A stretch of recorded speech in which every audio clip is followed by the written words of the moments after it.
Welcome to This Explainer. Today, we're diving into an absolutely massive story. We are talking about human ingenuity, absolute desperation, and the unlocking of forces that, well, they fundamentally altered our reality. We're going to explore a frantic race against time, a staggering convergence of science, government, and industry, and a unique challenge that echoes all the way from the 1940s right into our present day. Let's get into it. From atoms to AI. So to really understand where we are today, we first have to jump back to December 2nd, 1942. Picture this. We're cooking. That was literally the exuberant reaction scribbled down in a notebook during a crazy experiment at the University of Chicago. Directed by Nobel-winning physicist Enrico Fermi, a team had carefully stacked this massive pile of graphite, uranium bricks, and wooden timbers right underneath a football stadium of all places. And they were regulating the whole thing with cadmium control rods. In that exact moment, they pulled off the world's first controlled, self-sustaining nuclear chain reaction. Humans had just unlocked a physical power unlike anything the world had ever seen. Section 1. The atomic race begins. Now you have to remember, the realization that a weapon of this magnitude was even possible didn't just happen in a vacuum. It was born out of intense global conflict. It was this terrifying convergence of high-level theoretical science and sheer national survival. Just look at how incredibly fast everything escalated. In December 1938, scientists in Germany discovered nuclear fission. Right? Then, by August 1939, physicist Leo Szilard sees the weapon potential and actually gets Albert Einstein to sign a warning letter directly to President Roosevelt. By December 1941, Pearl Harbor happens, and the U.S. enters World War II.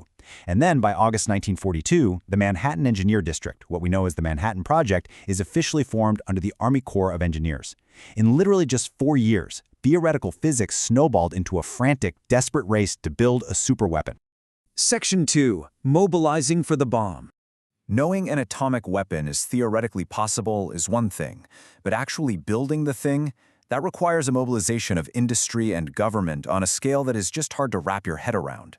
The government quite literally built massive, highly classified industrial hubs out of thin air. You had Oak Ridge, Tennessee, swelling to a population of 75,000 people, Hanford, Washington, reaching 15,000, and Los Alamos, New Mexico, the actual bomb design lab under J. Robert Oppenheimer, growing to about 6,000 people. But this unprecedented mobilization definitely came with a heavy cost. The federal government used eminent domain to just take over these rural sites. They ended up displacing Native American tribes, farming communities, homesteaders. Some of these people were given just 30 days to pack up and leave, completely losing access to their traditional homelands.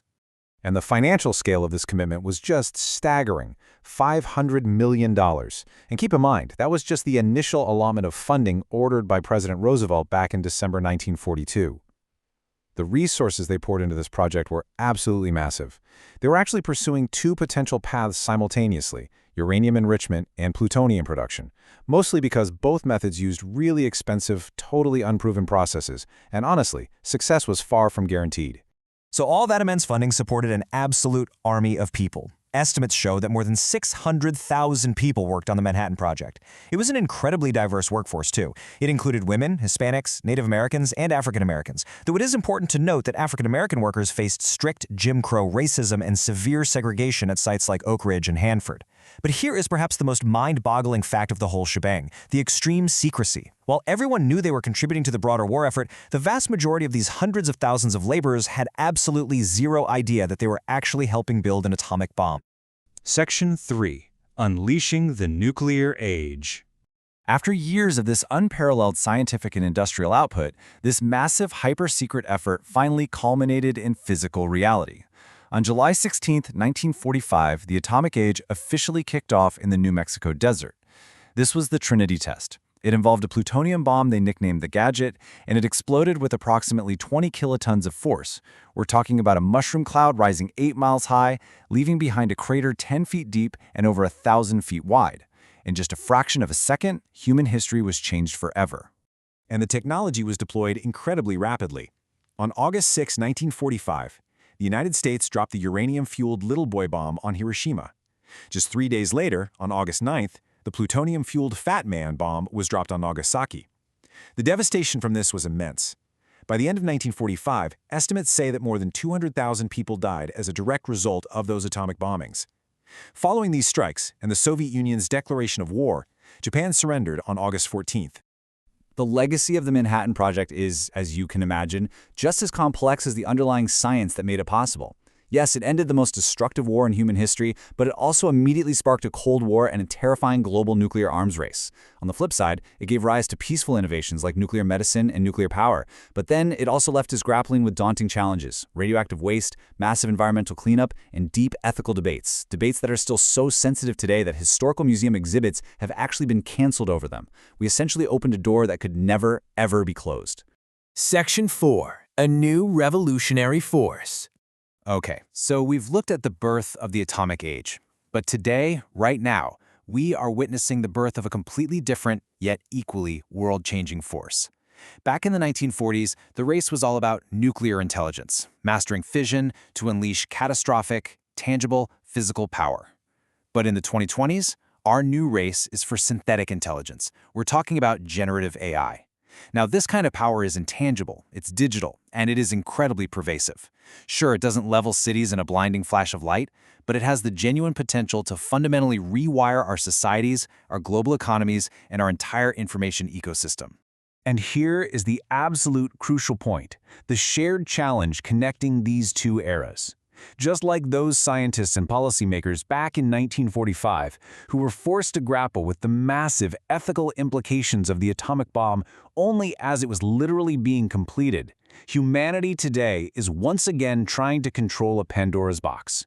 We are rapidly deployed artificial intelligence before its total, long-term consequences on human civilization are fully understood. Section 5. Managing AI Risk Today. So how exactly do we handle this new synthetic intelligence?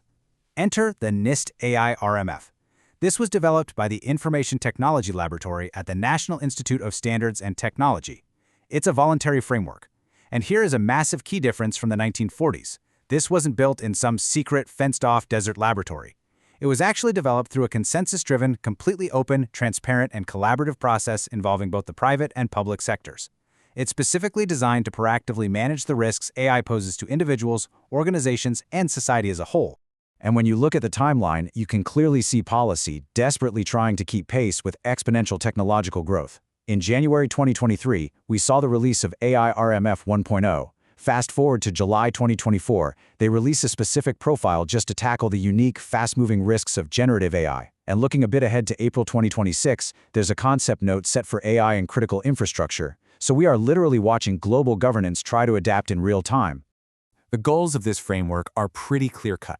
They want to improve AI trustworthiness, cultivate trust in its overall design and use, and very specifically identify those highly unique generative AI risks. It's a hugely proactive attempt to steer the technology, trying to ensure we align its rapid development with our societal goals and priorities before any catastrophic misuse can actually occur. And this is absolutely crucial, because the abstract digital risk is very quickly meeting real physical reality. As that April 2026 concept note highlights, the framework has to guide critical infrastructure operators in safeguarding against AI-enabled threats. We are actively recognizing that intangible synthetic intelligence can actually have very real, very dangerous impacts on the physical infrastructure that keeps our modern society running. As we wrap up this explainer today, I really want you to focus on this core takeaway, because the parallels here are just striking. Much like the atom back in the 1940s, the rise of synthetic intelligence today represents this unprecedented convergence of science, government, and industry. We are once again standing right at the precipice of a new era, holding on to a technology that will undoubtedly define the rest of the century. Which really leaves us with this final, vital question. We survived the birth of the atomic age. We navigated the complexities, the terrifying arms races, and the heavy ethical burdens it left behind. But as we unlock this next great world-changing force, are we truly ready for the age of synthetic intelligence? I'm going to leave you to think about that one for a bit. Thanks so much for joining me for this explainer, and as always, keep questioning the world around you.